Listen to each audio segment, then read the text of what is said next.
Good morning, everyone. This week, Congress passed its plan to force U.S. combat forces home from Iraq by 2008. The president will veto it, probably on Tuesday. But what is Plan B for funding the troops and salvaging Iraq? We'll hear from all sides of that debate this morning, starting with the Secretary of State, Condoleezza Rice. Welcome back to This Week. Thank you. Good morning, George. So I've talked to many Republicans and Democrats on Capitol Hill. Here's what the possible compromise looks like. The Democrats dropped the timeline for withdrawal, but benchmarks for the Iraqi government to meet are written into the bill.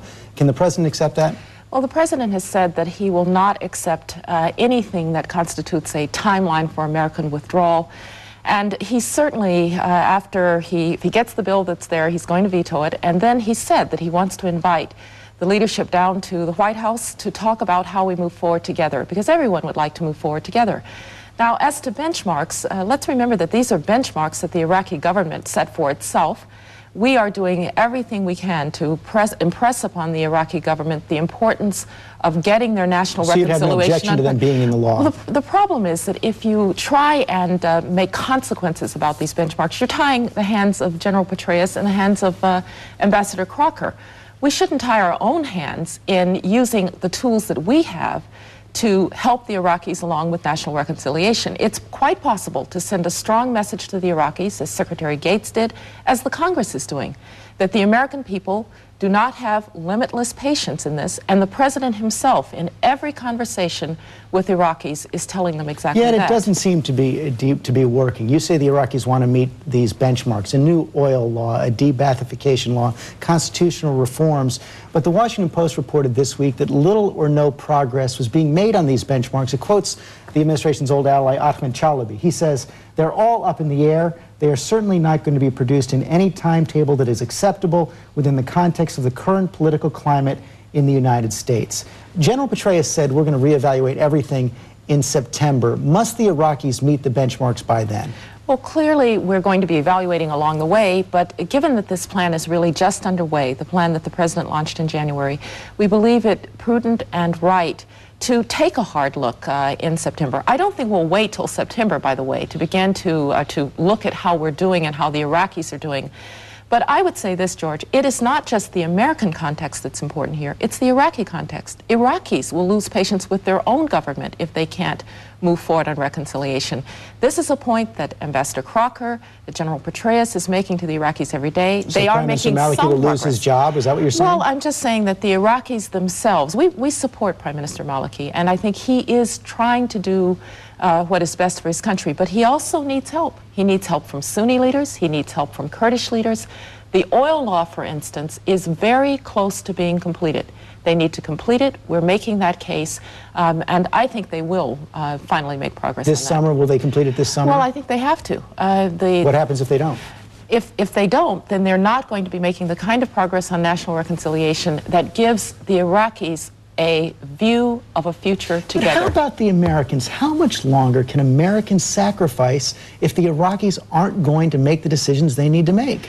Well, Iraqis are sacrificing too, George. They're dying in large numbers. Every day Iraqis get up to meet terrible circumstances because groups like Al-Qaeda continue to blow up innocent people. Members of this Iraqi government have lost many members of their own families, sacrificing to make a national unity government work. This is very, very difficult. But you're right. The United States is paying in blood and treasure. The Iraqi leadership is being told, and I think they understand, that the kind of Iraq that there is going to be is up to them. We can't give them a united Iraq. Everyone needs to pull together in that country, and there are examples where it is happening. In Ramadi, in Anbar, a province that used to mean by its very name that the terrorists were in control, is a province now where the sheikhs, the leadership, the tribal leadership is coming together not just to fight the foreign fighters and the Al-Qaeda, but also to start to rebuild the province. That may be true, but American casualties are up 53% this year over the first quarter of last year, and civilian casualties, even though we're not getting the full picture from the Iraqis, are also up this year. There's no doubt that the violence post-Samarra bombing of February 2006 has been very dramatic. And frankly, the Al-Qaeda idea there, the Al-Qaeda strategy under Zarqawi to set Iraqis against one another was a strategy that had some success. But you're seeing now with the president's plan, efforts to give the Iraqis some breathing space using American forces along with their Iraqi counterparts to try to provide population security. How much time do they have? Well, we need to give it some time to work. But the President and General Petraeus and Ambassador Crocker talk practically certainly every week about how these timelines have to move forward. What we don't want to do, George, is to tie our own hands so that we cannot act creatively and flexibly to support the very policies in Iraq that we're trying to support. This week you'll be traveling to the Middle East, to Sharm el-Sheikh, for an international conference on Iraq. We just learned this morning from the Iraqi Prime Minister that the Iranians, the Iranian Foreign Minister, will attend this meeting. Will you meet directly with the Iranian Foreign Minister? Well, I wouldn't rule it out because this is not a meeting about the United States and Iran. This is a meeting about Iraq and about what Iraq's neighbors and interested parties can do to help stabilize the situation in Iraq. If indeed everyone at that table believes that a stable Iraq is indeed in their interest, then there are steps that they need to start to take to help stabilize Iraq. What will you ask the Iranians to do, and what can you offer them in return? Well, this is not a negotiating session between the United States and Iran. If I have the opportunity, if the opportunity presents itself, then... Well, will you seek it out? Perhaps we'll have a chance. Well, that's up to you, isn't it? You can go up to them and say, let's meet. I will not rule out that we may encounter one another, but what do we need to do? It's quite obvious. Stop the flow of arms to foreign fighters. Stop the flow of foreign fighters across the borders. Stop using advanced IED technology to kill American soldiers.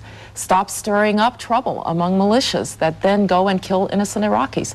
It's quite clear what needs to be done. CIA Director George Tenet, former CIA Director George Tenet, has a book coming out tomorrow called At the Center of the Storm. A lot of news in that book, probably the most startling. Two sentences of the book go like this. He says, there was never a serious debate that I know of within the administration about the imminence of the Iraq threat, nor was there ever a significant discussion regarding enhanced sanctions or the costs and benefits of such an approach versus full-out planning for overt and covert regime change. Is that true? Look, George served very well, and we all worked together in very difficult times, and I respect him as a colleague. The truth of the matter is the president started a discussion practically on the day that he took power about how to enhance sanctions against Iraq. You may remember that in his first press conference he said the sanctions had become Swiss cheese. We then went through an extended period of what we called smart sanctions review, trying to tighten the sanctions, trying to take off the tables ones that didn't really have to be enforced. We then went, Colin Powell went to the UN, and we had a new committee to try to put together tighter sanctions. We even went so far as to go to certain countries in the neighborhood, Syria, for instance, and say, tighten down on the illegal oil shipments that are coming in under the sanctions.